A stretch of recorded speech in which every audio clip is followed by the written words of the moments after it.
Okay. Hey, Claire, say something for me. Say something. Perfect. Okay. You are. I just wanted to make sure that you were peaking in the right ranges, sound wise. Good, good.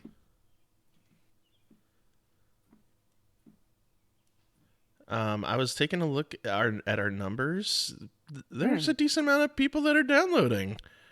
excellent. I was really shocked. Now I haven't personally gone and looked at like whether people are leaving ratings and things like that. Have you noticed anything? No, I haven't actually. Okay.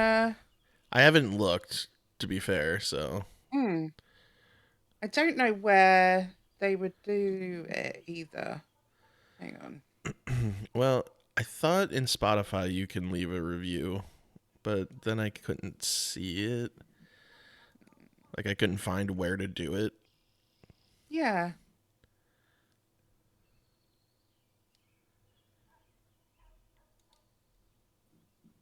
Yeah, I can't see any reviews there. I know that you can on Apple, but yeah, I'm not seeing any here.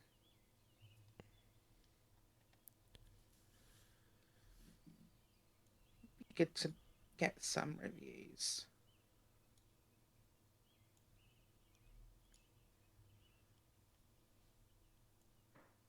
Hmm. Oh, we live. We are live, aren't we? Hello. Yes, we are. Hello, Twitch. We are officially live on Twitch. I So, think it's only me watching right now. yeah, probably. People probably aren't expecting it because Oh, it's Wednesday. yeah. Oh, yeah. I was going to put some. doo, doo, doo. Should probably post it around town, huh? Yeah, I'm going to do that now.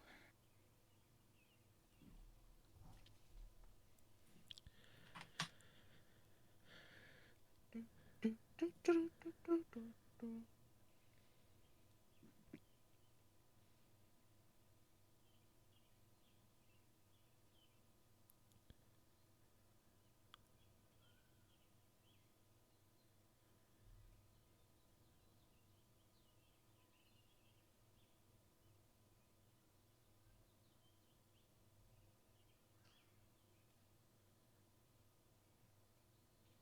Okay.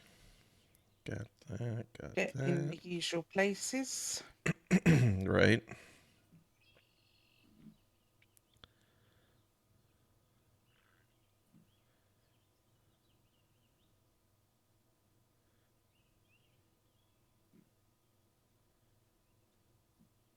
How have things been going on the GTA server, Claire, with the new launch?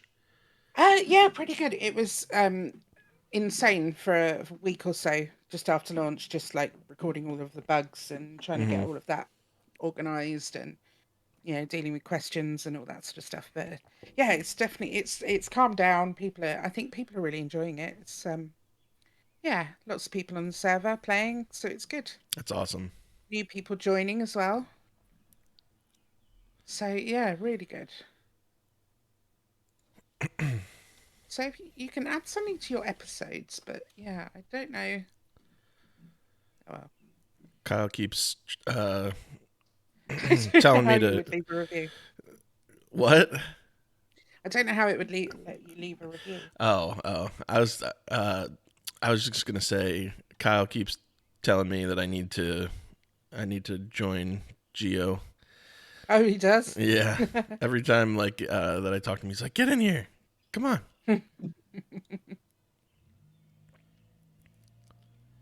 Yeah, I know what you mean. I've not been flying in a bit, really, to be honest. I've actually been really enjoying just chilling out reading. Yeah. Yeah, Oh, that's good.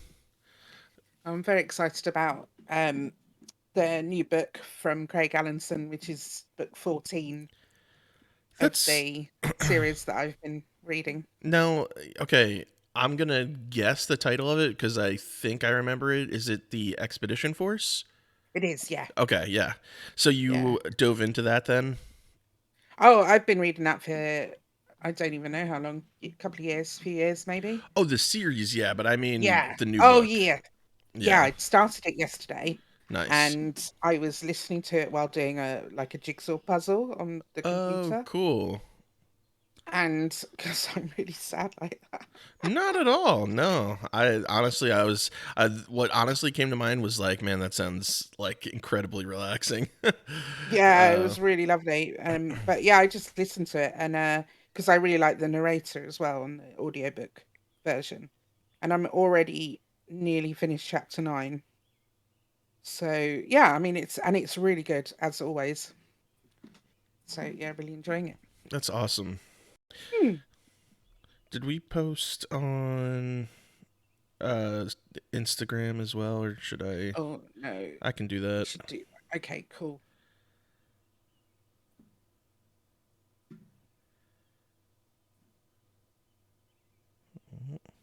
Okay, which Instagram account is it? I have three now that I manage personal, Book Nook, and the other streaming one. All right, I'm just gonna post it to the story.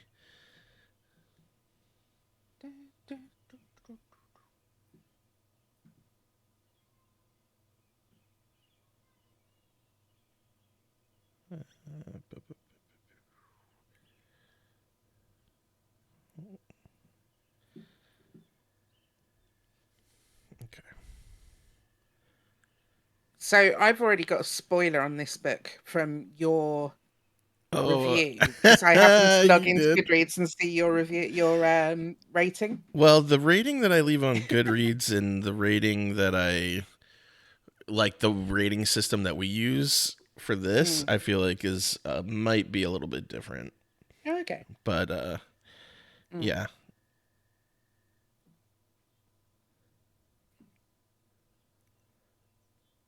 Yeah, Okay. you can't use half marks on Goodreads either. No, I know. I noticed that.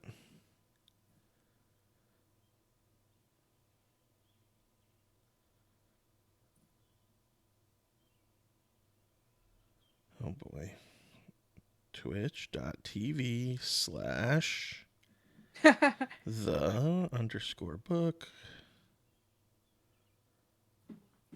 Just to be awkward.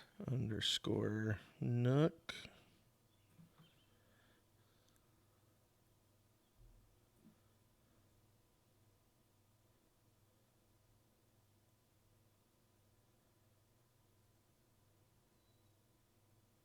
Oh, duh. Oh my gosh. We really need a social media manager because I'm not good at this. Uh, I don't even look at it unless we're streaming. I'm terrible. Twitch.tv slash Time.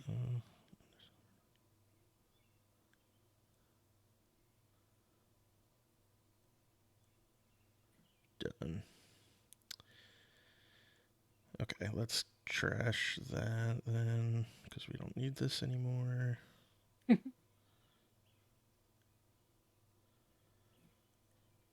Hi, anybody that is watching. Yeah. Just getting set up, ready to start. We will be starting imminently.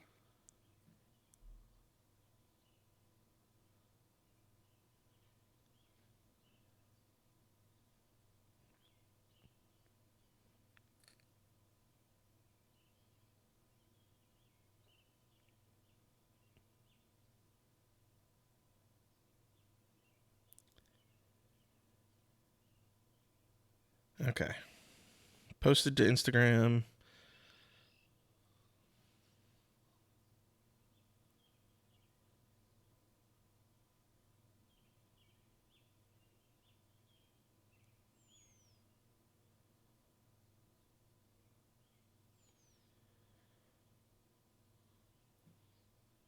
Do, do, do. Mhm. Okay.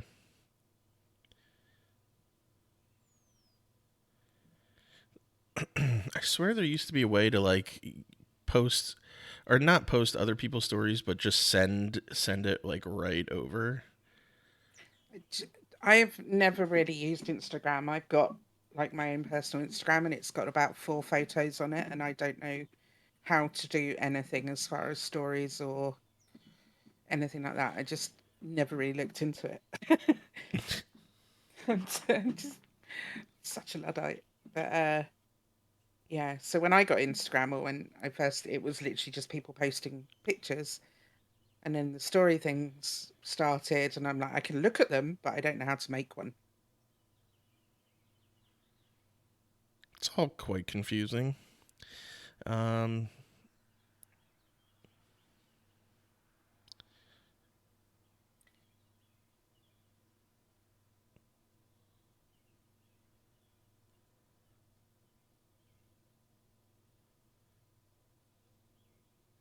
done. Okay.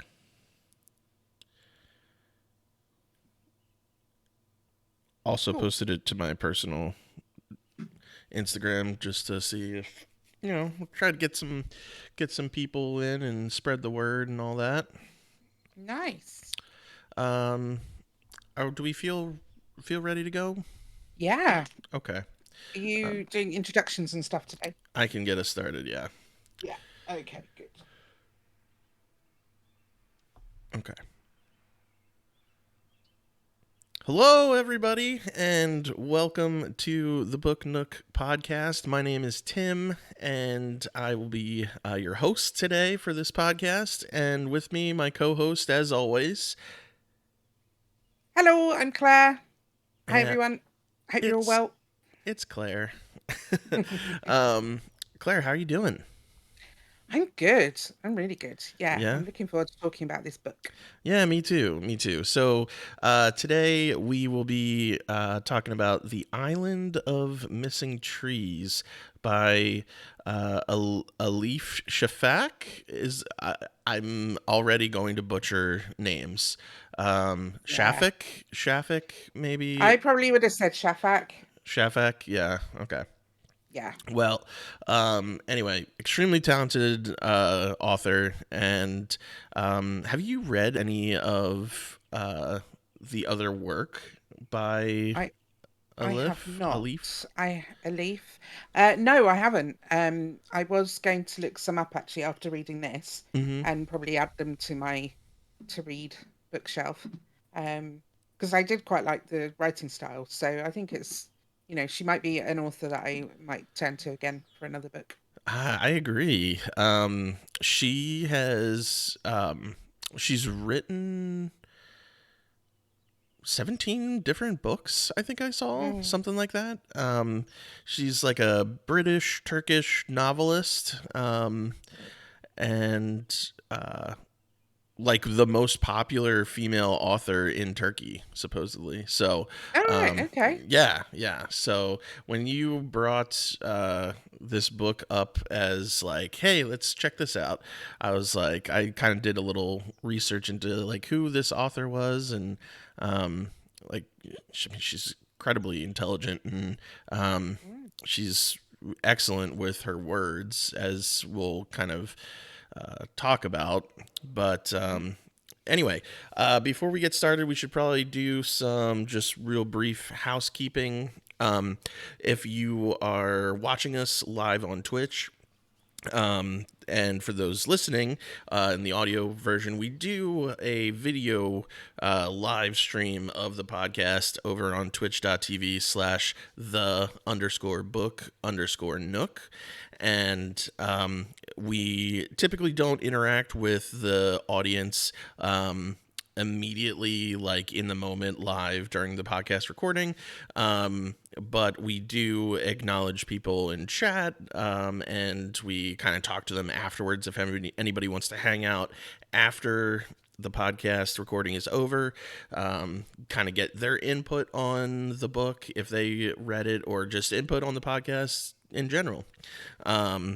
So we have that. We have a TikTok as well. The Book Nook podcast also has a TikTok and an Instagram and a Discord. All of these things you can find by visiting our Twitch page. Those are also posted on I believe on our Twitter account as well. So we have like sprinkled in everywhere. Yeah. We're kind of dabbling and putting out feelers as to however anybody wants to interact with us. So yeah. Um, Other than that, it feels like it's been a while since we've recorded together. Yeah, we were a little bit late this week, aren't we? Because we both kind of just felt a bit tired and That's meh true. on Sunday. So we delayed it by a few days. Um, and I don't know about you, but I'm feeling pretty awake today. I'm Yeah. feeling quite good. So Yeah. Oh yeah. I had a good night of sleep. And for those listening, I have a nice big mug of coffee. I might even wake up more as we get rolling with the podcast. So, yeah. um, with that being said, I think that's all for the business. We will be talking about our next book and maybe some changes to the podcast format. As you know, this is what our fourth or fifth book that we've read already. This will be Uh, five, right? fifth. Yeah, Yeah. fifth book. Yeah. Okay, so this will be So we're doing five. well. I Yeah. I know. When did we start? I don't even know when we started. Like what? It was like March or April, right? Something like Yeah. that. Yeah, something Um, like that. and we have been going with like a nonfiction fiction rotation, 2 books a month. We're going to talk about whether or not we want to continue in that pattern or if we want to switch things up. So that I figured we'll save to the end of the podcast. Those that want to, you know, don't want the book spoiled for them necessarily, but they want to hear those types of things. You can jump ahead at any point. We'll be talking about some of that later. But for now, we're going to talk about The Island of Missing Trees. And I will go ahead and read a synopsis that is over on Goodreads. And then we can kind of jump in and talk about what we thought of the book. Two teenagers, a Greek Cypriot and a Turkish Cypriot, meet at a tavern on the island they both call home. In the tavern, hidden beneath garlands of garlic, chili peppers, and creeping honeysuckle, Costas and Daphne grow in their forbidden love for each other.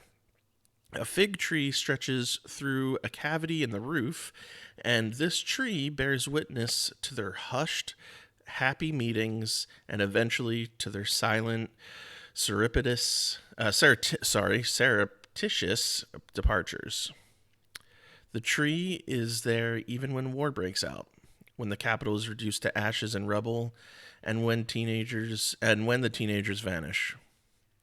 Decades later, Costas returns. He is a botanist looking for a native species, but really, he's searching for lost love. Um, Years later, a ficus carica grows in the back garden of a house in London where Ada lives. This tree is her only connection to an island she has never visited, her only connection to her family's troubled history, and her complex identity as she seeks to untangle years of secrets to find her place in the world. So, um, yeah, that is, I mean, that I feel like is a really nice homage to what this book is, but I feel like it's so much more. Um, Yeah.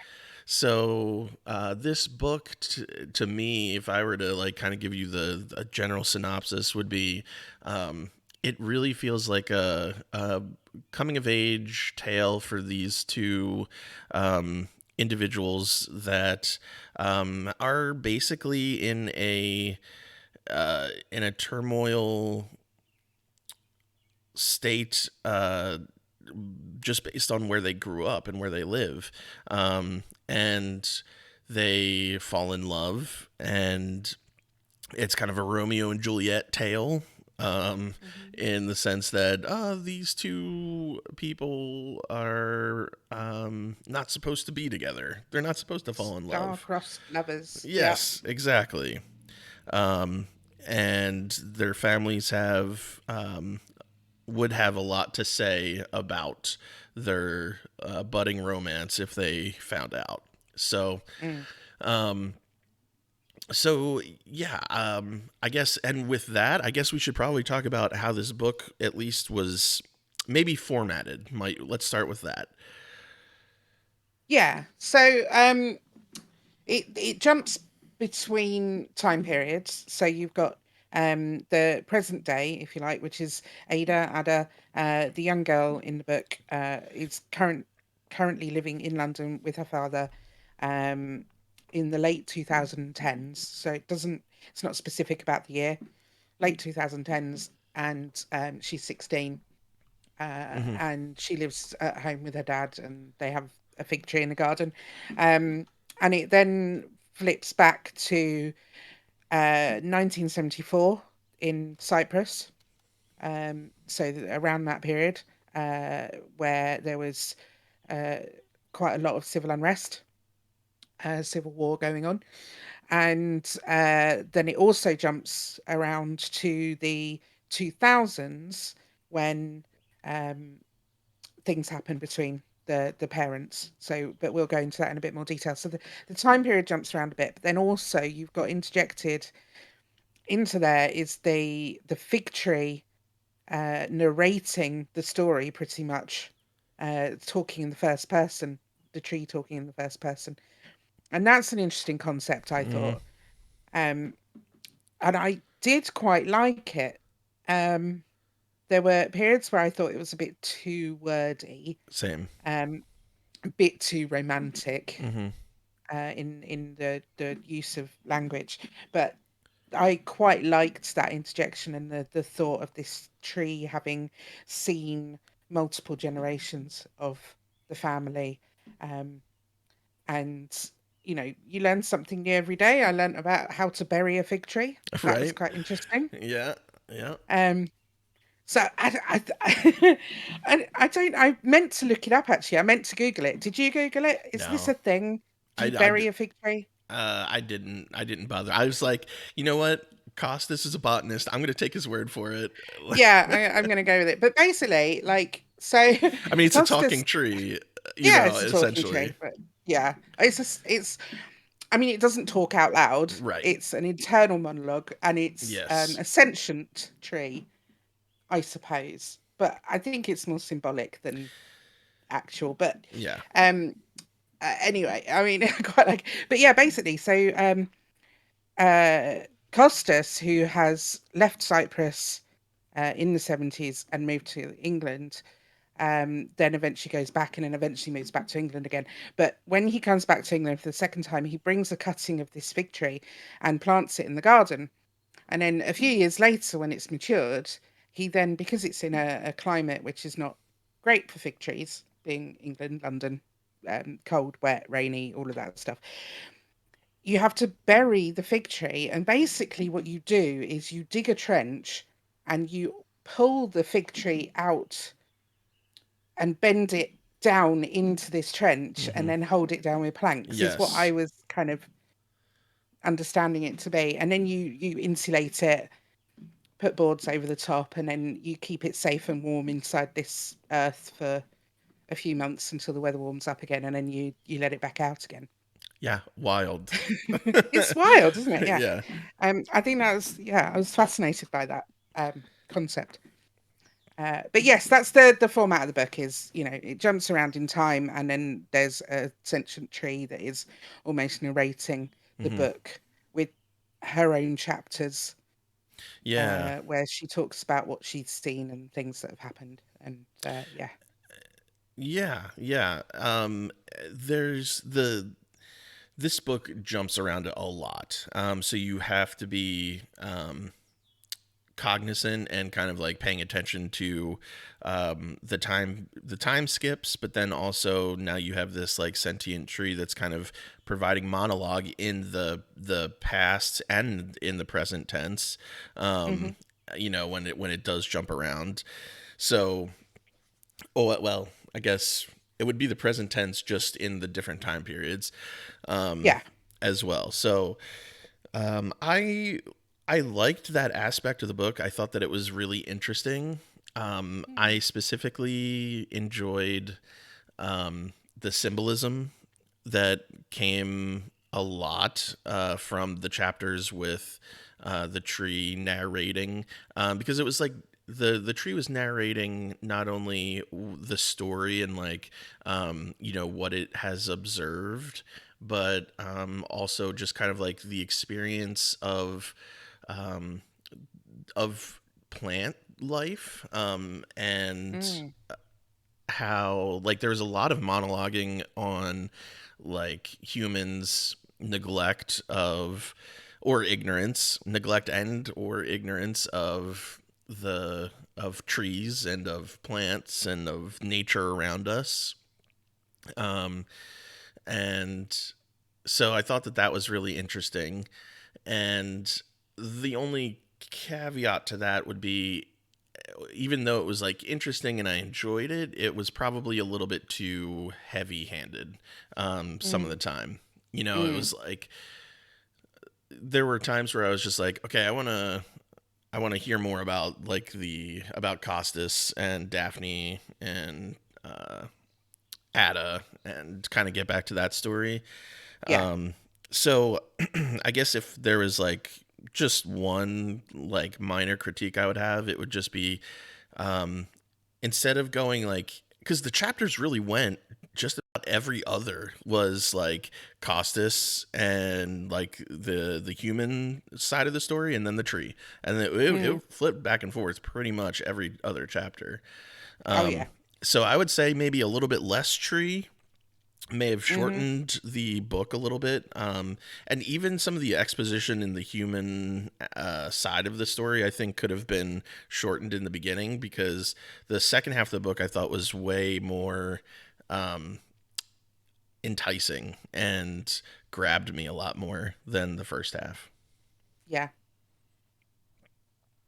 Yes, I think you're right. I struggled a little bit to get into it early on, and it wasn't really until sort of the second half of the book that the pacing was a bit better, I think, and I was much more interested in what was going on.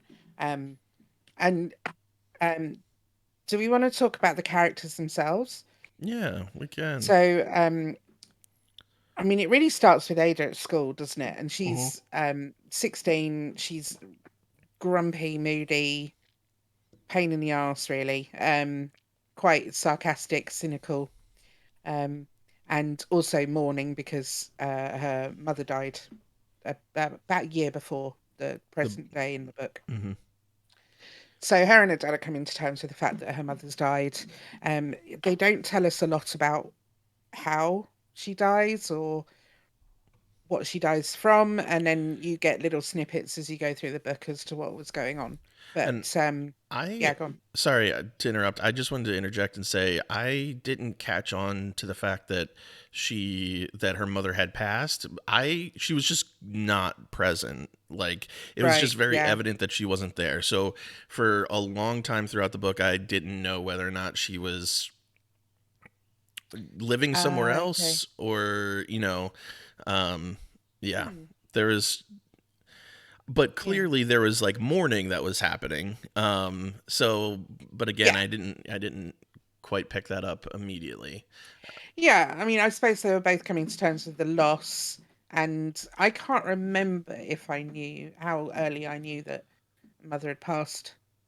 So yeah, but you're right. I think yeah, it's not immediately apparent that Hmm. that's what's happened. Um, and then Costas is fairly reserved. He's very into his work. He's very focused on botany and Hmm. zoology and all those sorts of things. He's written a lot of books. He's lectured around the world. He's sort of an expert on all things plant and animal life. And yeah, And we should so say yeah, Costas is the father of Ada, mm, and is also, when the time skip happens, and I think that the book kind of portrays these the retelling of like Costas at a younger age as like him reflecting and kind of giving Ada a little bit more of like how he grew up and like um Mm, how life was in Cyprus like at the time. yes.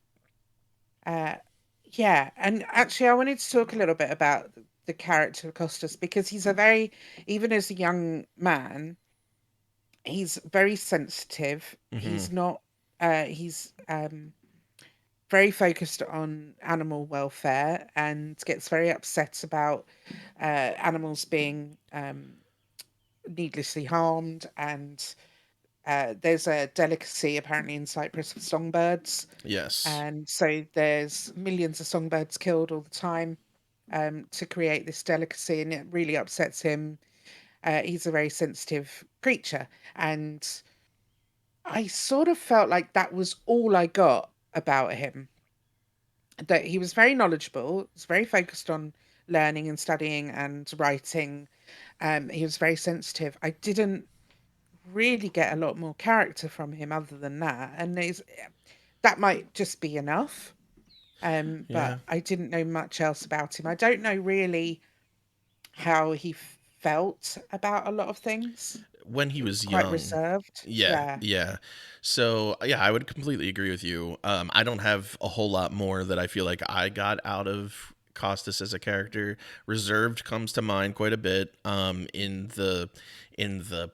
um, the present day, if you will, like present day London with Ada, I felt like he was a bit more shut down and like Mm, withdrawn as a character, and but that makes sense. There was grief that was occurring, yeah. um, but yeah, kind of he came off as like kind of harsh towards Ada. I felt like a couple of times in the book, Mm, and not willing to completely open up to her even though she was asking for it, like she was asking questions and interested and wanting to mm, learn more about her heritage and like why she is the way that she is, like any, I feel like especially when you're teenagers, you're kind of like starting to become a little bit more interested in your background and who mm. your grandparents were and things like that. Definitely. I think yeah, it's definitely really important. I know from personal experience when you don't know completely where you come from, you just feel like there's a piece missing. Like Mm. it feels like you need to know.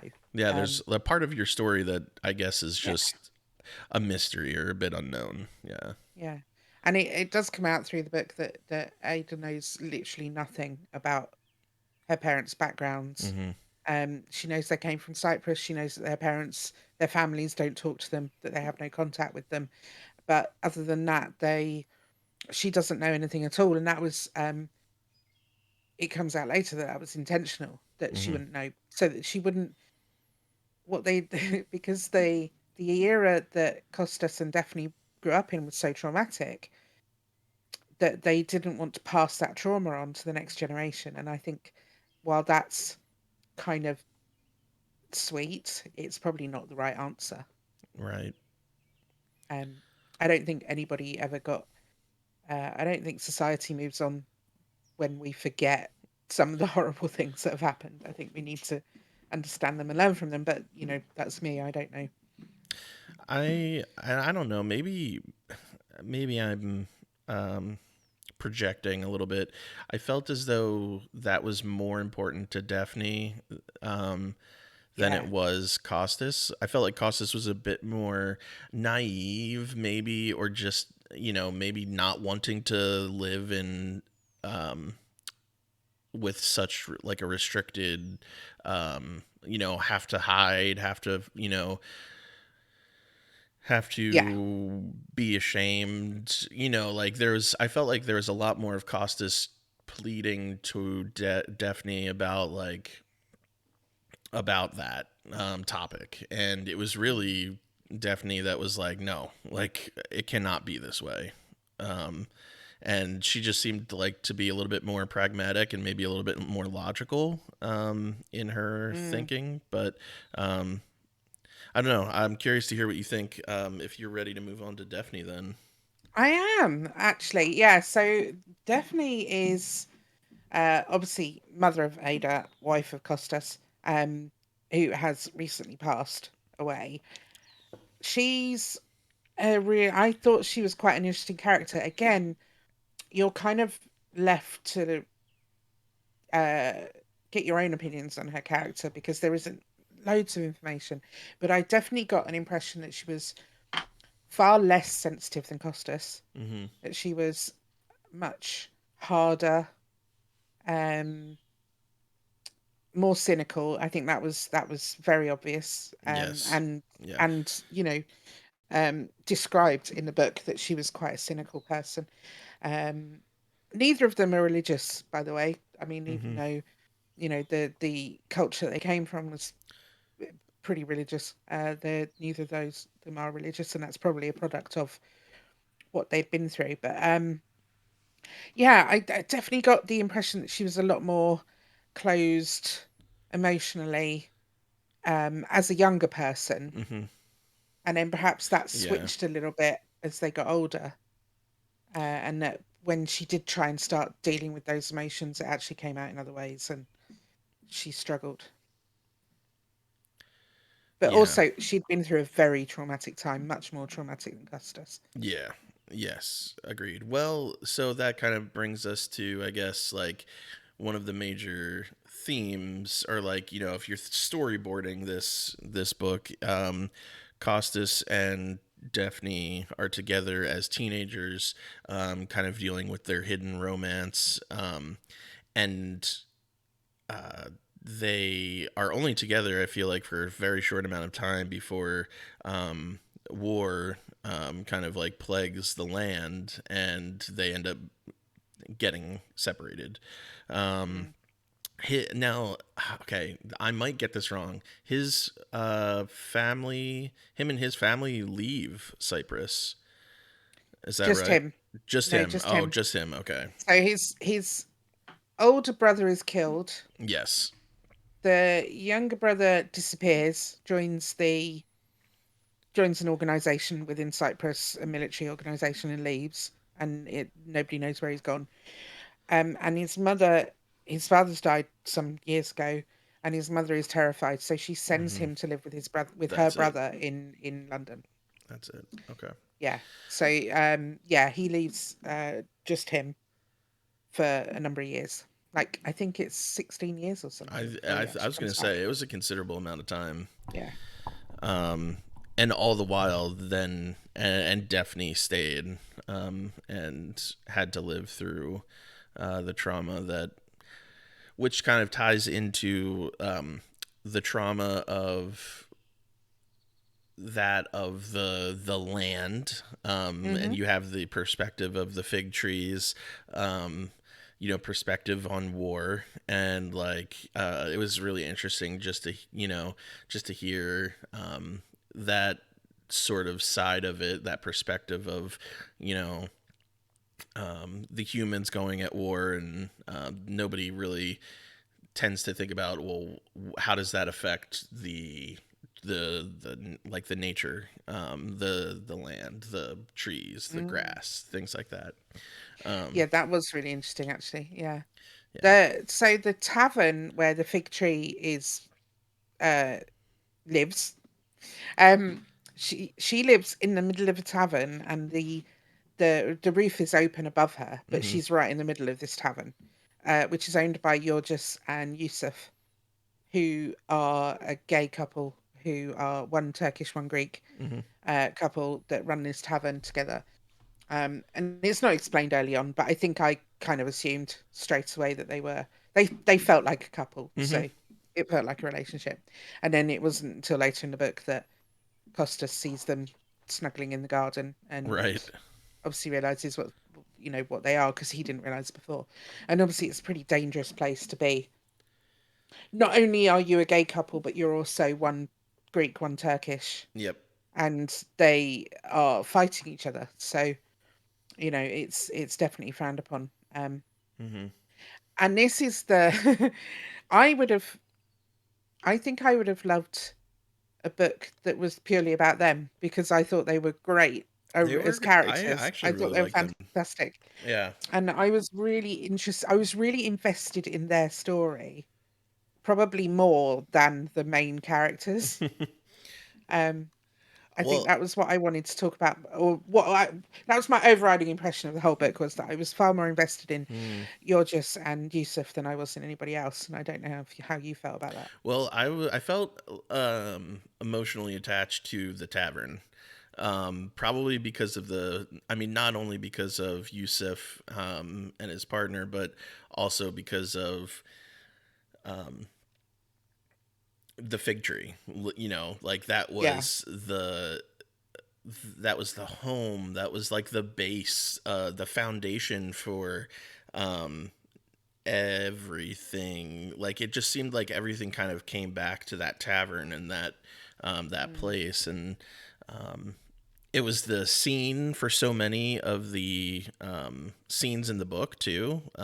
So with Daphne and Costas, and um, mm, it was just I definitely, yeah, I could see why you felt more interested in their story. mm, They were also a little bit older, obviously, yeah. than our characters. Um, I think Yeah. the I think the story of Costas and Daphne is just one that we've heard often.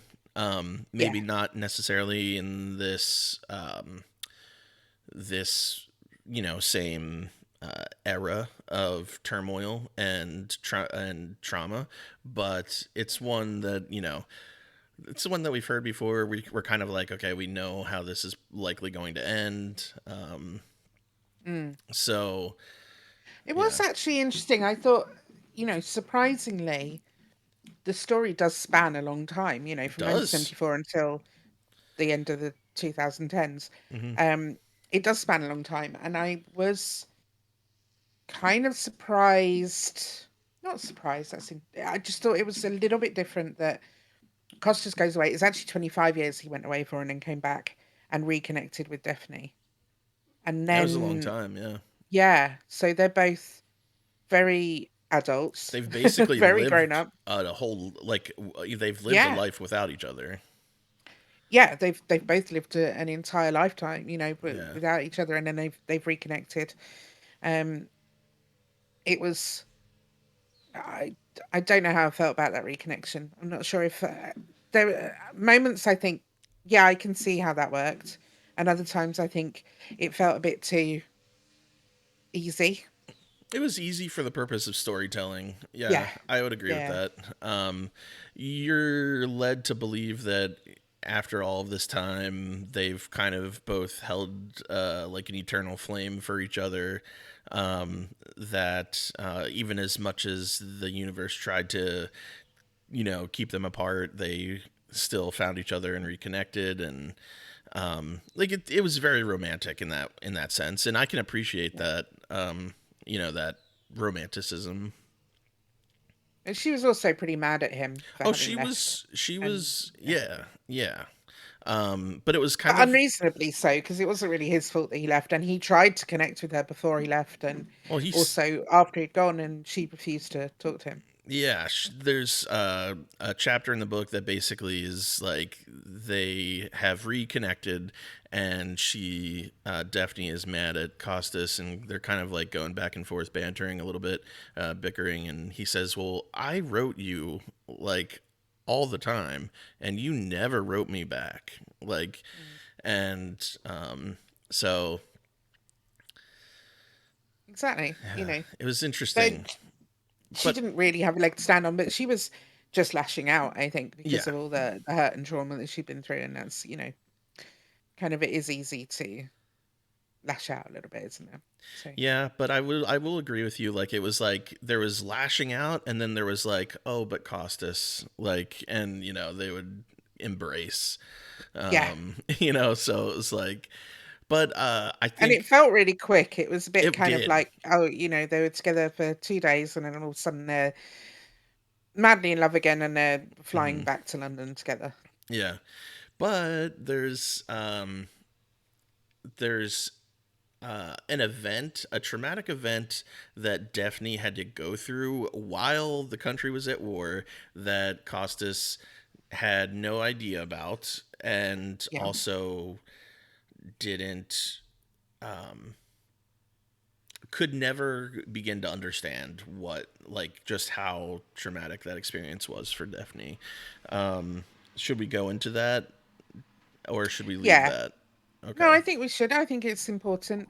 This is definitely spoiler alert Yeah. territory, though. Yep. Um, and Spoiler. trigger alert as I well. was gonna say that too. I was gonna say spoiler Trigger and trigger warning and warning. spoilers. Yeah. Um, Um, Trigger warning for I don't know how to describe it. Just trigger warning, I guess, is good enough if you feel like you're yeah. going to be triggered by you know Discussions around female discussions. reproductive health. Yeah, there you go. Thanks. I You're welcome. couldn't find the words. Doesn't really cover it, but It doesn't, yeah, but it is in that vein. Like, it's in that theme, I guess you could say. yeah. So Daphne has Costas is left. Daphne is left. They had recently made love before um, they were separated, Hmm. and Daphne became pregnant Yes. during war times, during while a teenager, mind you, like. Yeah. And oh, by the way, if her parents were to find out that she was with an enemy, type of Hmm. a sense, in a sense, um, that would be not only shaming for her but shaming for her family, and she didn't know how to deal with that. Mm. So she does decide that she wants to get an abortion, Hmm. which is illegal and difficult, and it's in the middle of a war. Right. Um, but she does find a doctor who is, I believe, an English doctor who's about to leave the country, He had has shut shut down up his his clinic. practice, right? Yeah, shut Like, down his yeah, clinic. He's literally yeah. fleeing with the rest of the Brits. Um, and he does agree to help her, but they actually go to the Happy Fig, the tavern, Yep. where Yusuf and you'll just have given them a room to use. And then during it doesn't actually happen because some youths come and attack the The tavern, tavern, yeah. and you're just and Yusuf are taken, and so they she never actually gets to go through with the abortion. Hmm. Uh, and then she has to tell her parents, and she what she does tell her parents is that she's been made pregnant by another Turkish boy. Yep. She hides the fact that it was um a Greek boy. Her sister knows, but uh so she hides that, and the child is eventually given up for adoption. And then I think a couple of years later the child sadly dies. Um Malaria. and yeah, malaria, and there were at the time where there was a number of unexplained child deaths. Yeah. Really kind of strange, but yeah. So child eventually dies, and she calls the child "You're just Yusuf," doesn't she? Hmm. Hmm. Uh, Yeah. and then he's adopted by I think an English couple. Robinson, I think, was the Hmm. name anyway. So she manages to stay in touch, but then obviously the child dies. So that's incredibly painful. Giving up a child for adoption is incredibly painful. Yeah. Generally, just living in a war-torn country is very painful. And then she also has to deal with the fact that she blames herself for the attack on the tavern, On and and Yusuf, and yeah. Yusuf and just who I she feels were protecting her Hmm. And if they hadn't been protecting her, then it would have ended differently. Yeah. Uh, Yeah, it but was yeah, so that was a very sad, oh, that it's was a very sad worst. part of the book, yeah. Mm, absolutely worst. Uh, and then I think it kind of jumps forward. Then so Yeah. it jumps around in time, but it's only brief snatches of time. So you've got a brief period of when Ada is 16. You've got a brief period of when Costas and Daphne are young and living in Cyprus in 1974. And then you've got another brief period, later on. Um, so, yeah. And then it sort of jumps on to much, much later, and Daphne is very much grown up and just, as Costas is coming back to the island. Um, she's working for I can't think what they're called, the Committee for Missing Persons, because hundreds and hundreds of thousands of people disappeared in Cyprus during the Civil War. And so they've got this committee that literally just goes around digging up areas looking for Hmm. bodies so that it can provide proper funerals for the families and identify them. And she's basically dedicated her adult life to finding the bodies of Yordit and Yusuf, Yeah. and that's what she's doing. She's looking for them.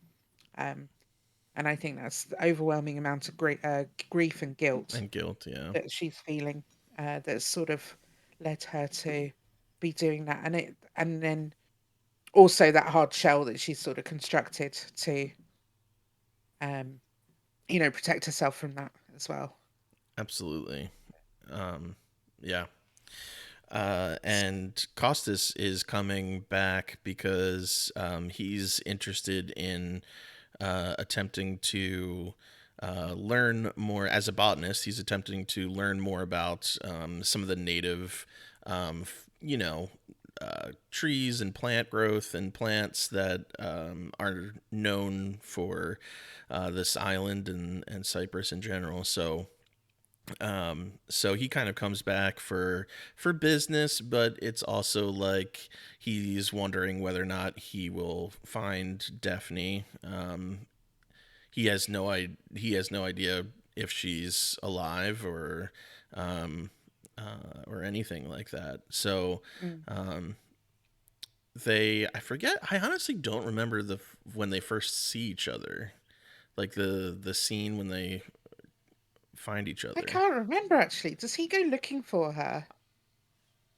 Uh, I he's honestly somewhere. don't It's remember. they're in the field, aren't they? They're in the That's right. like she's on a dig. She's doing an archaeological dig, and he sees her there. Yeah. Yeah. Um, and then they reconnect, obviously. Yeah. But yeah, she's a pretty damaged person, Yeah. and I think that's they make a life together. And they loved each other deeply.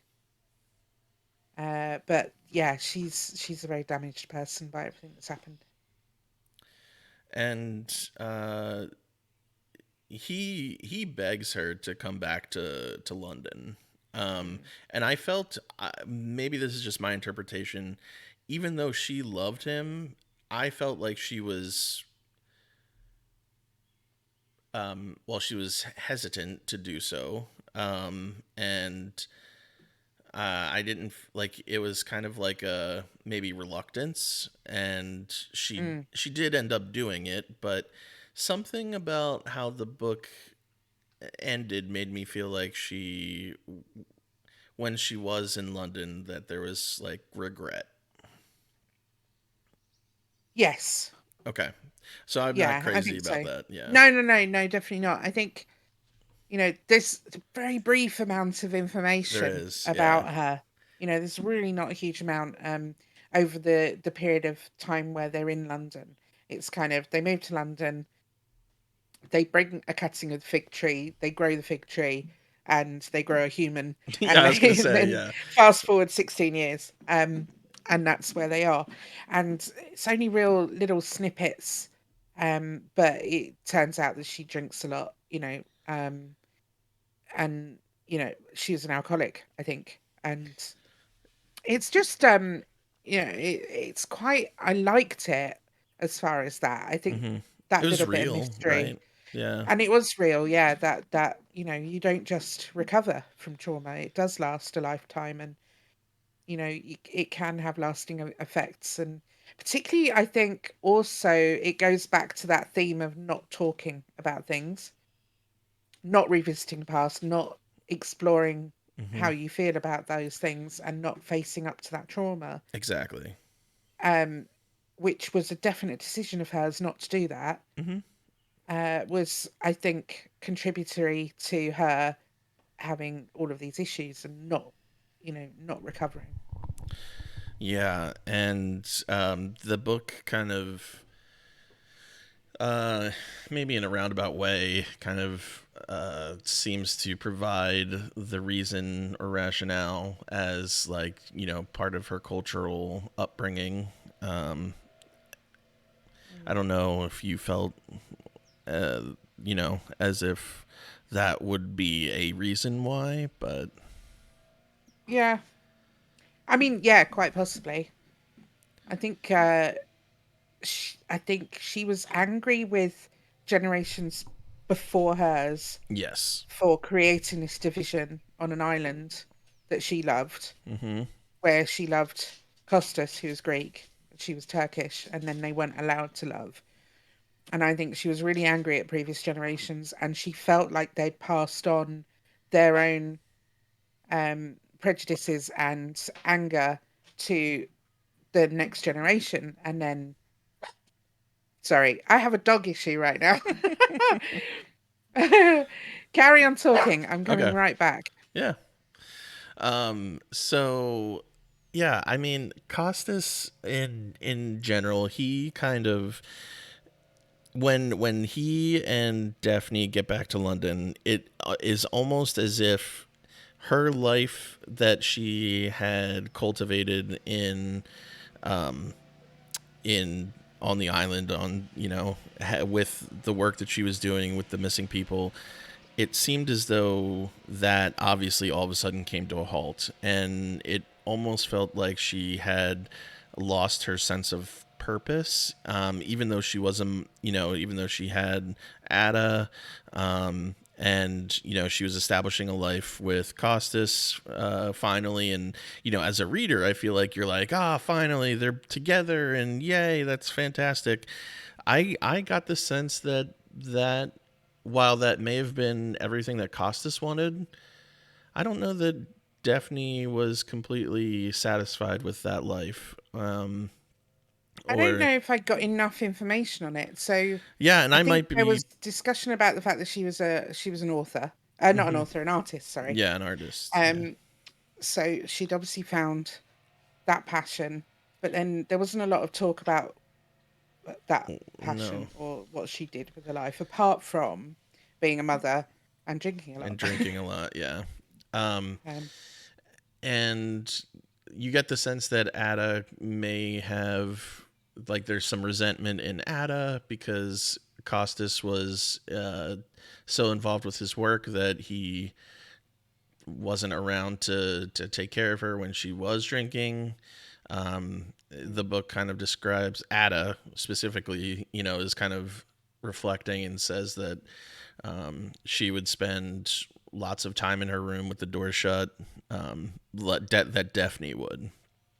yeah, And so, uh, yeah. So it's yeah. intimating that there were very, you know, periods of very deep depression, um, and then periods of heavy drinking and pills and all of those things. And then there was the fact that she died, and there was a lot of talk about whether that was intentional or an accident, or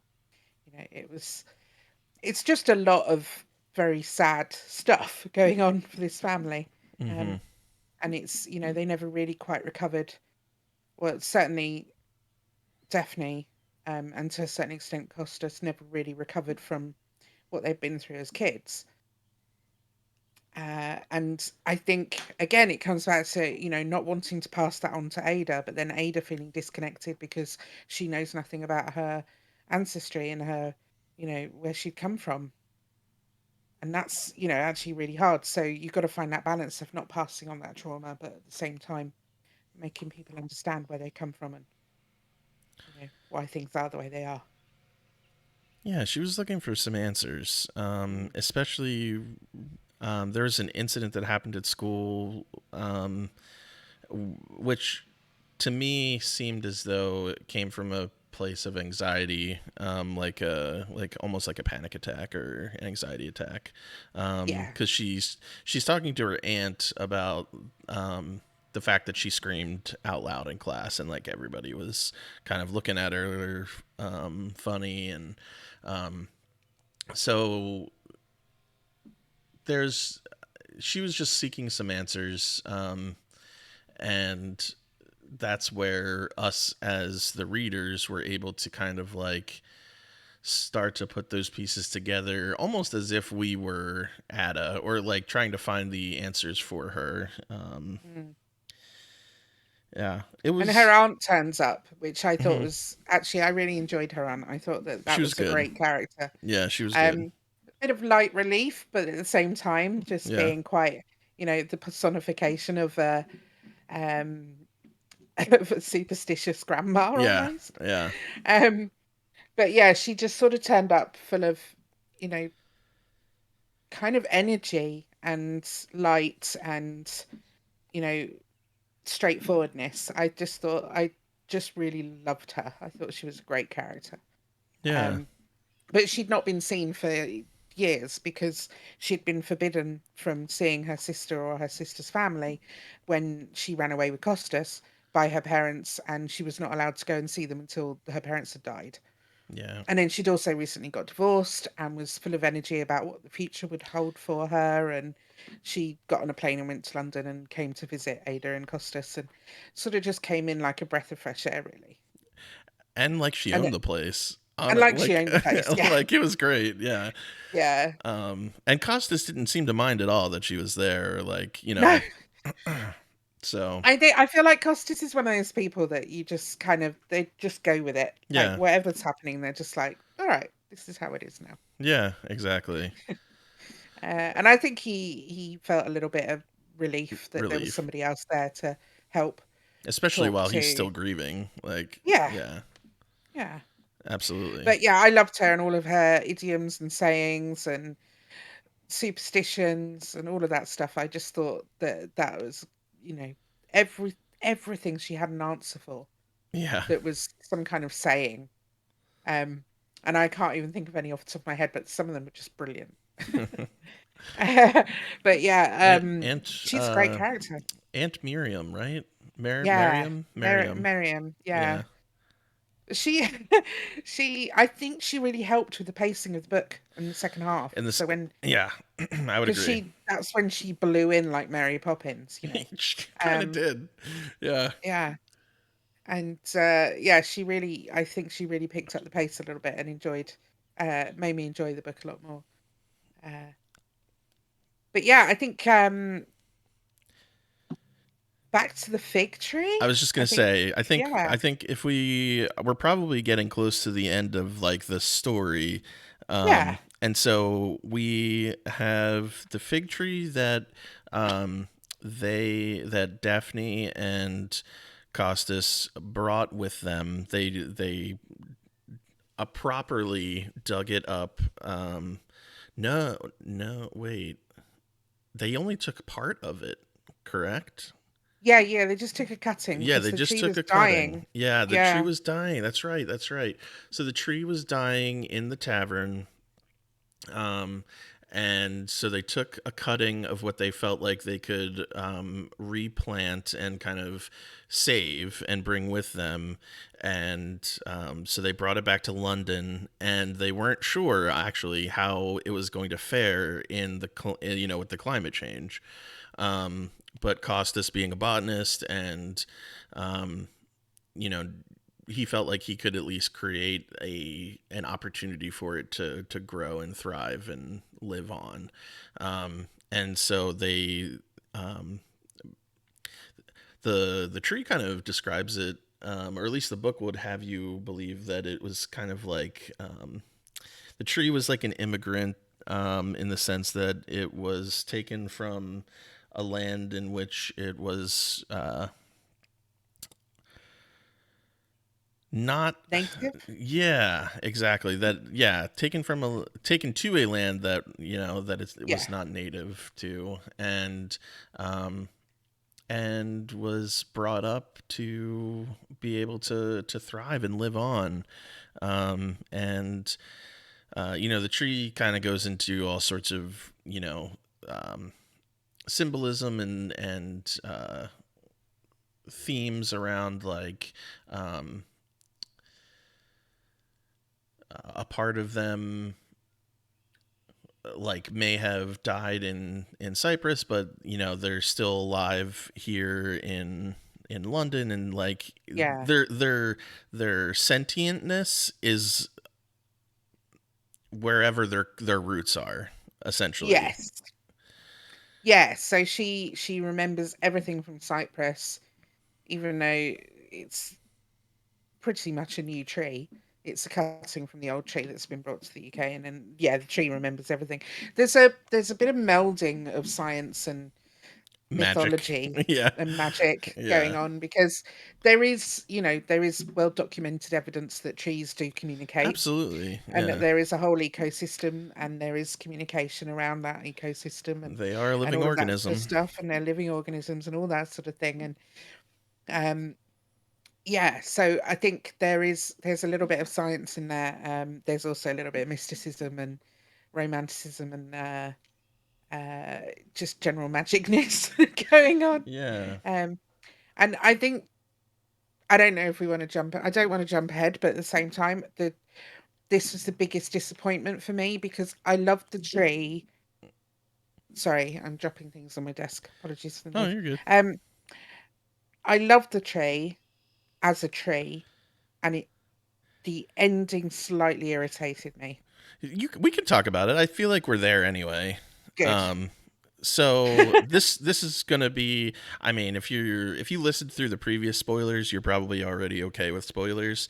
And I kind of feel the same way as you do, Claire. Like, Mm. um, the next spoiler that we're going to talk about, I guess, is um the last spoiler that we Yeah. could possibly give. So, okay, Claire, go ahead.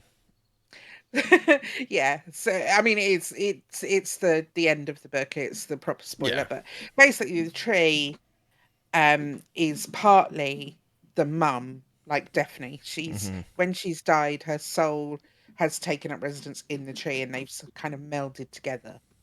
Um A bit of reincarnation, Bit of reincarnation, carnation, a yeah. bit. Um and that and then that is used to then explain why the tree is thinking and feeling and understanding and being in love with Costas and worried about Ada and all of that sort of thing. Hmm. And I just didn't like it. I just felt like I loved the tree, as a sentient, um, symbolic sentient organism. And I just didn't feel like it needed to have a human inside it. Yeah. Don't know. It just felt a bit weird to me. Like I just felt like, the mum was gone and that was part of the story. She didn't need to be reincarnated in the Hmm. tree. I don't know. What do you think? Um, I thought it was like when it came to when I realized what was happening, I was like, oh, okay. Like, it was like, Yeah. all right, yep, they're doing that. Okay. I guess I don't know that I don't know that it doesn't completely click with what they had been going with the entire 99% of the book prior to Right? it, in that the tree was not um, connected in that way with any Mm. humans. Like, it was sentient and it was capable of we were led to believe as readers that it was capable of thinking and having memories and communicating with bees and mosquitoes and birds and all of the things in nature. And um, I just through I it would have just I mean, it would have been better, and it is part of the reason why Costas, loves the tree so much, is that so much of that fig tree is a symbol, or like a piece of Daphne and a piece of that land, that home, right? Like, Mm, so in my mind, Daphne would always live on. Her, like her memory to the people that she left behind would always live on because of the fig tree. As long as the fig tree was, growing in there, and like that to me would have been better symbolism than the idea. Like, we just didn't need it. It just wasn't mm. needed. It Um, wasn't. No. and it was just kind of like, it didn't even fit the theme of like, there was nobody in the book, like, you talked about like Aunt Miriam was like superstitious. Like, Hmm. there wasn't even any connection there of like, that you could kind of like cling to, of like, oh well, from a cultural perspective, this is something that they believe can Mm, happen, and um, I could even get on board with that if they had gone that route, as feeling like we are connected to nature in that facet. But there wasn't. And so it was no. just kind of like thrown in there. And it was just kind of like, did you just, from a reader's perspective, and one that was just kind of like, huh? It just kind of came off as like, did you just throw that in there for people like to Yeah. feel good I know or something? it didn't, that was the only real bit of the book that didn't work for me at all. Um, and I genuinely did really enjoy the book up until that moment. I was like, I don't, I'm disappointed in that bit. Yeah. And it almost like ruined my entire experience, but not quite. Um, Well, I it was just just wish it thrown in hadn't been a there. thing. Yeah, Yeah. They it just didn't, it was just like very much right at the very end of the book, hmm like the very end, and it was just like, it just didn't need to be there. It just, no, you could have lopped that part off and the book could have ended just fine. It's not yeah, like it felt incomplete if you didn't have that in there by any means, because I think, again, I maybe through projection on my part, but it just seemed as though Costas and Ada and Aunt Miriam could remember Daphne in other ways. yeah, Um, definitely, yeah. And I think that's sort of it, really. As far as the book is beautifully yeah, written. I love the concept of this uh, all-knowing, all-remembering tree. yeah, All of the symbolism and the ecosystem around the tree yeah, and all the stuff that she's seen and understood. And it was just the tree almost was the best character in the book, um, because she was at times really wise and mm-hmm, all-knowing, and at other times so completely naive.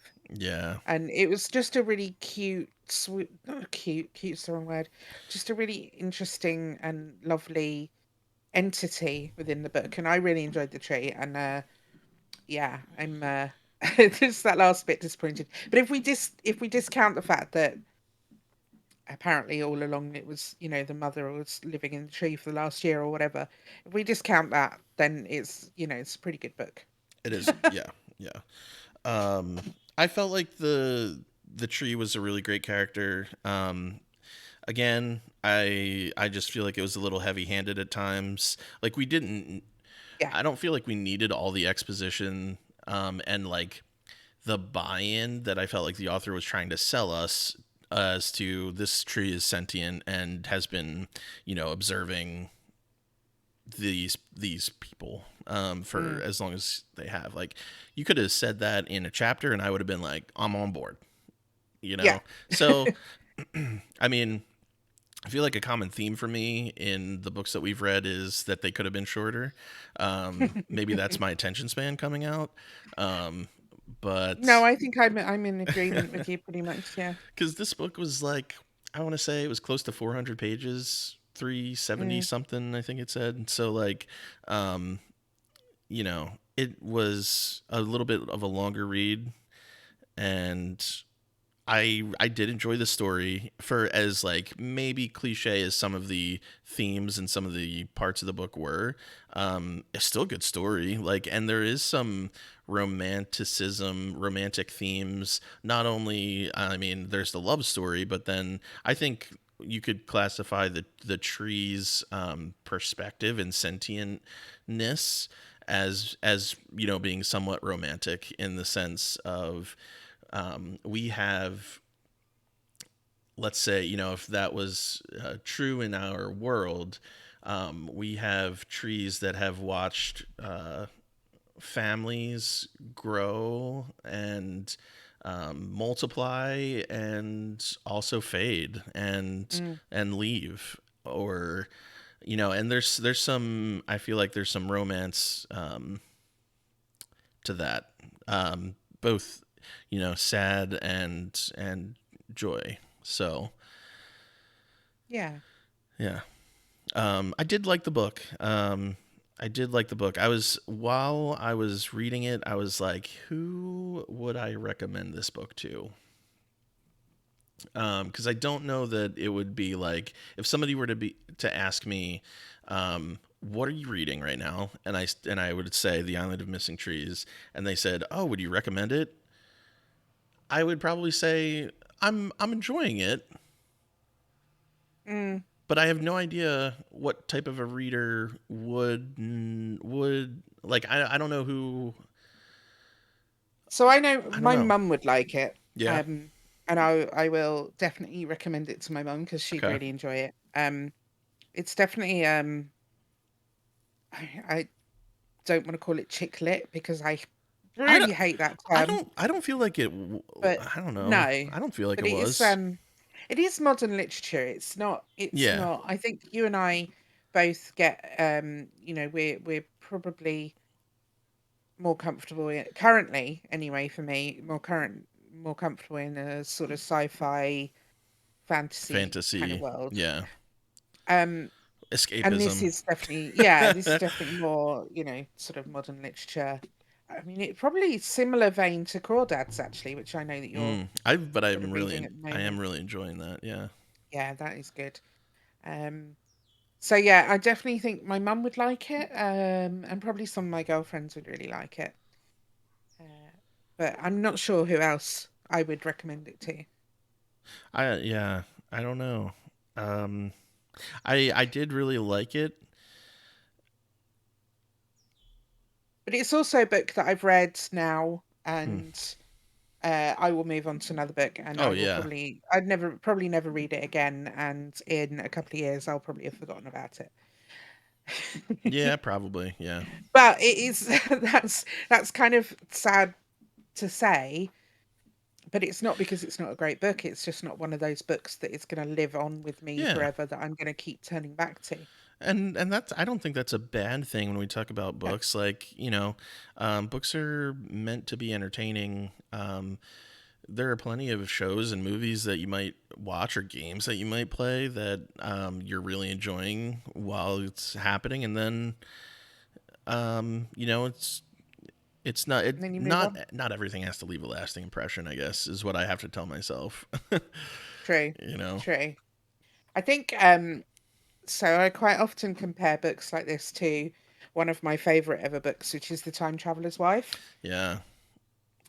which is a really fantastic book. And again, that's really long, but it didn't feel very long when I read it. It Hmm. was, and that is one that I've read more than once, and is now a TV show that I'm enjoying as well. I've seen the show pop up on, I don't know, is it on HBO Max or something? Something like that. Yeah, Yeah. I've got it on Now TV or whatever it Oh, is. Yeah. okay. Yeah. Anyway, I've seen that it's a show now. Mm, Is it good? it is good. Yeah, it's actually good. So they did make a film a few years ago, and just because of the length of the book, it was never going to be a successful film, I don't Oh, think. gotcha. But they Uh, but the TV series so far um, is a lot more close to the book, and is really really good so far. I'm really enjoying it. Hello. Yep, I'm here. Oh, I thought I'd lost you then. No, no, no, Uh, you're good.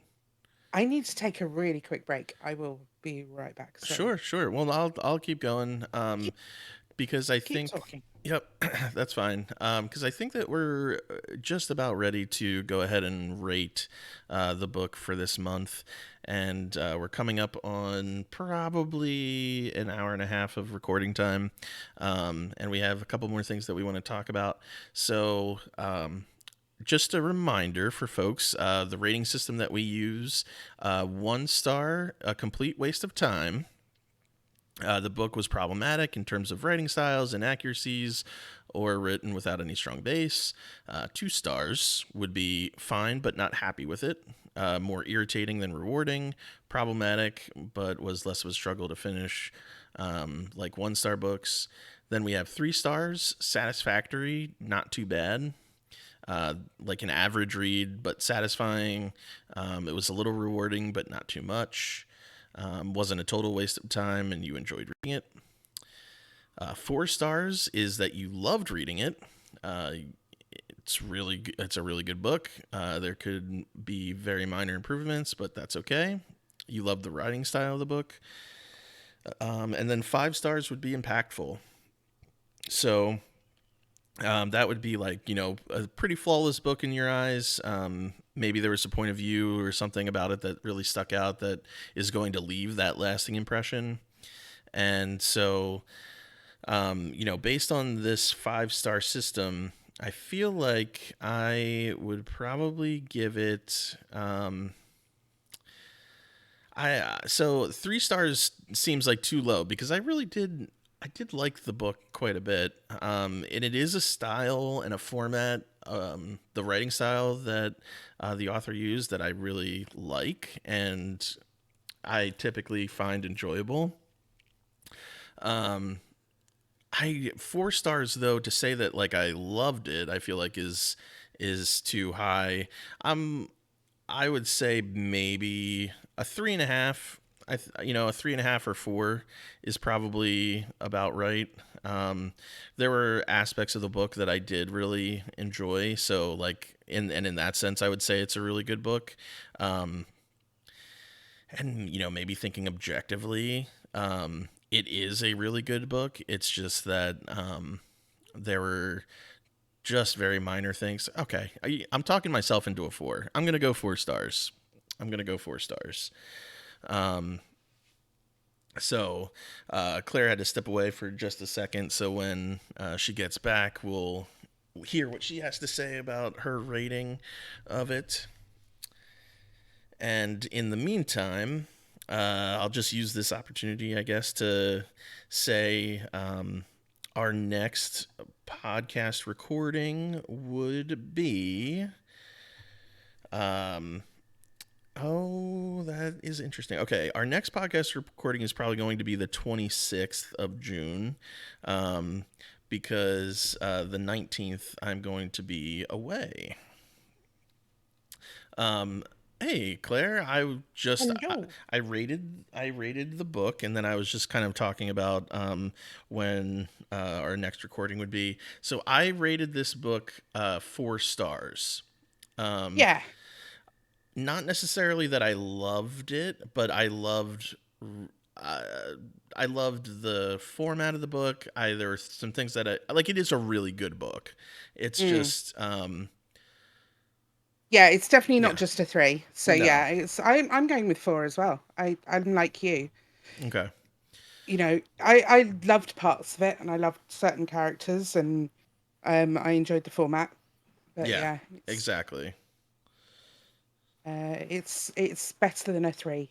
It is better than a 3, yeah. And I even thought like 3.5, but then the more I talked about it, the more I was like, no, like I think it is a legit 4. Mm. Um, so yeah. Um, should we talk about what we're going to do next in terms of a book Yes. and in terms of maybe the format going forward? Yes, yeah, for sure. Have you got the book that we've I decided on now? I think so. It's called. We're gonna go with a nonfiction book this time, and it's called "The Wake Up: Closing the Gap Yes. Between Good Intentions and Real Change." Um, so uh, I have been wanting to read um, something with a little bit more of an equitable theme to it, whether that be equity in the sense when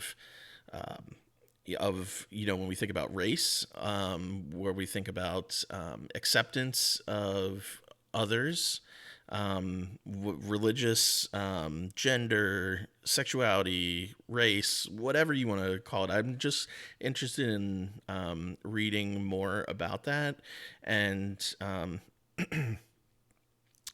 it has been a difficult few weeks here in the United States, related to some horrific events that have happened around gun violence. And I am just at a point where I am so tired. I'm exhausted of Mm. of crying about it. I'm exhausted and tired about talking about it, and I just want to see action now. I'm angry. I am mad, and I want to. I want to do more. I want to do more as as someone that lives in this country, and I want to read about what other people smarter than me have to say about doing more. And so, anyway, I looked up this book and I thought it looked really good. It does look good. I have started. I've got it on Audible, so Okay. I'm listening to it. Um, How is it the on narrator, Audible? it's good. Yeah, the author is actually reading it, so Okay. that's really good.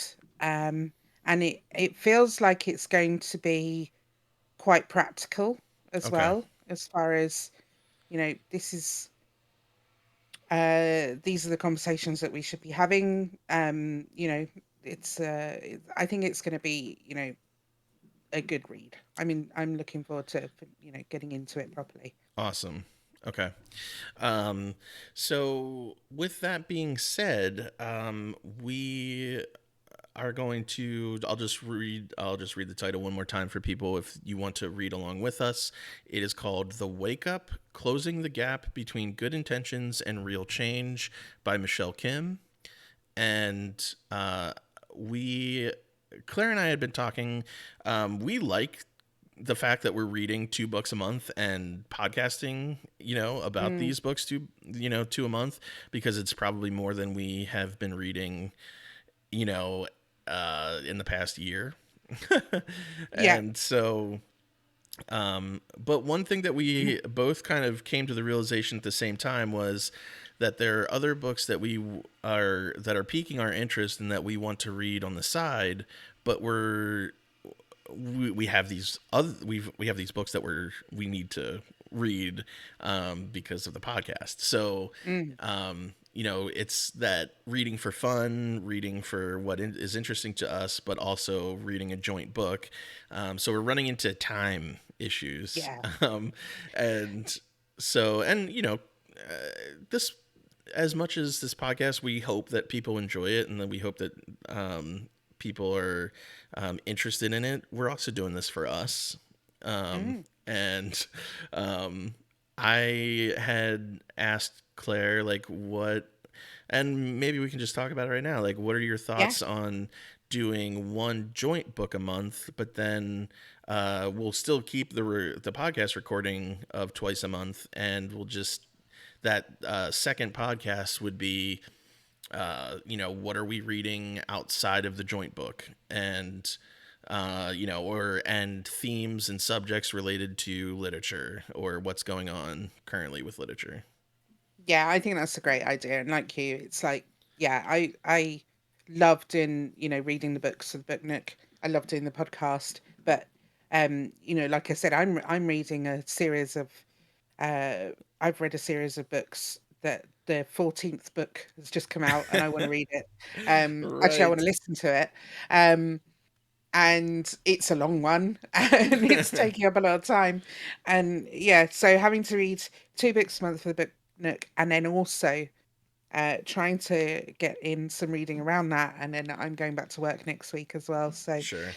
it's yeah, it's tough, but I think it's a great idea for us to do that. So if we choose 1 book a month, we could still maybe alternate non-fiction and fiction, That's maybe. that's kind of what I was thinking. Yeah. Yeah. And then we can talk about other stuff that we're reading and other things that are going on around that. Yeah, I think that's a great idea. Okay. I think that that's going to be fun, and hopefully, what we would be interested in knowing is, if you're not only reading the joint books, we would love to hear what other people are reading. Yes. I'm always intrigued by what other people are reading. So I guess, as we wrap up and close out this episode of the podcast, don't forget to rate and review on um, Apple Apple Pods, Spotify, Google, wherever you are listening to us. Please go ahead and give us a review. That would mean a whole heck of a lot. If you hated it, let us know. If you loved it, we would love to hear that as well. So, and Absolutely. comment about what it is that you're reading. You can hit us up in our Discord, Instagram, Twitter, TikTok. Even I got to do more with TikTok, but it's there. Um, Yeah. Do come and join us on Discord, yeah, which is difficult to share, but we will try and share it in the podcast bio, so that everybody can come and join us there. We can talk about what we're reading. We can talk about the book of the month a bit more in a bit more detail, and obviously we'll also let you know when we're going live, so that you can watch and listen along while we record. So, yeah. yeah, come and join us. It'd be great. Well, with that, I think that's everything that we have for you on this episode of the Book Nook. Thanks, Claire. I appreciate you as always. Nope, thank you. All right, everybody. See you next time. Bye, everyone. Bye.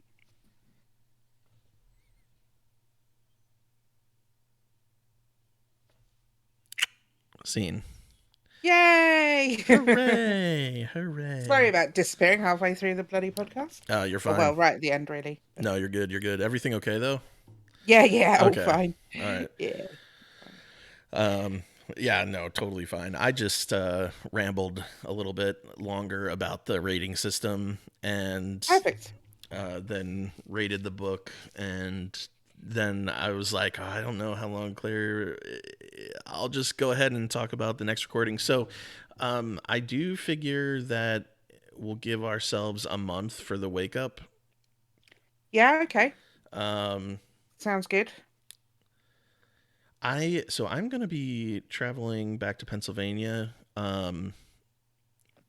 Actually, Lovely. a week from today. Oh, So okay. So you're going on the 15th, is that right? yeah, the Okay. 15th, and I'm going for a week. Um, Right. Cool. so we would typically record on the 19th, so I will be gone for that. Okay. I could do the 26th if we Yeah, wanted to do like sounds good. our what else are we reading besides the wake up? Um, Yeah, we can and do that. and then do we want to do the 3rd or the 10th for? I mean, we could do the third so it doesn't go Yeah, too long between podcasts, but I'm good with that if you want to. although saying that, we'll have released one from the 26th, won't we? So, It would be, yeah. yeah, true. That's true. So we could just yeah, it's just delaying it a week while you go on holiday. That's all right. We'll just carry Okay. on from there Okay, every two sounds weeks good. then. Yeah. Yeah. No, that's cool. Perfect. And I'll probably, assuming that I can get the audio from Blunk, like, by the end of the day, I will have time this evening to edit and then upload it. So Perfect. should be able to do that today, and we'll be on schedule there.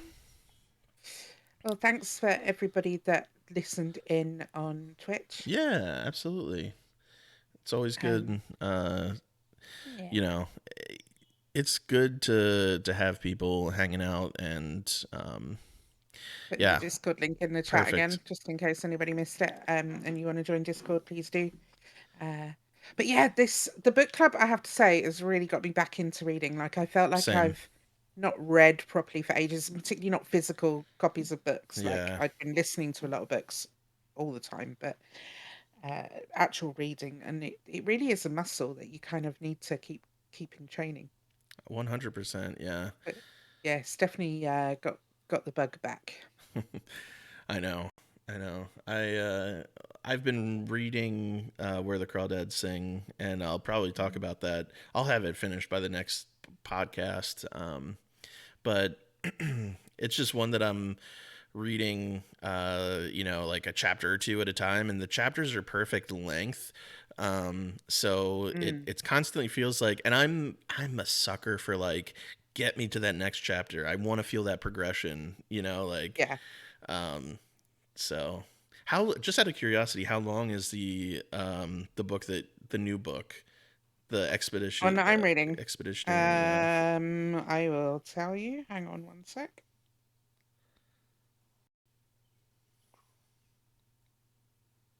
Uh, well, got 16 hours left. Oh wow. um, I don't know. I'm trying to work out how you find out like how much it is overall, but yeah. So Uh, I've probably already listened to maybe 2.5, 3 hours. So yeah, it's a long old book, oh yeah, it like is. 20 hours maybe total. But they're all like that. They're all really long. But it is quite. There's a lot of in-depth description of what's going on, which is actually normally I'm like, oh God, please kill me now. But it's actually really interesting, and it's quite good visualization going on. That's awesome. Yeah, it's also quite amusing, so it helps. Yeah. But I do have other books that I want to read as well, so I'm gonna try and read something else before Cool. our next cast. Awesome. So what are we doing again? So just to confirm, on the Okay. 26th, we're going to be Hmm. doing the that's going to be our What Have You Been Reading podcast. Is that right? Yeah, kind of like, yeah, outside of the monthly book. Yeah. What have you And been then on reading? the 10th of July, we will be talking about the Wake Up. Yeah. Perfect. Okay. Yep. Good. All right. Awesome. Well, there we go. Well, Twitch, thank you for hanging out as always, and we will catch you in Discord or on this platform in about 3 weeks. All right. Bye. See ya.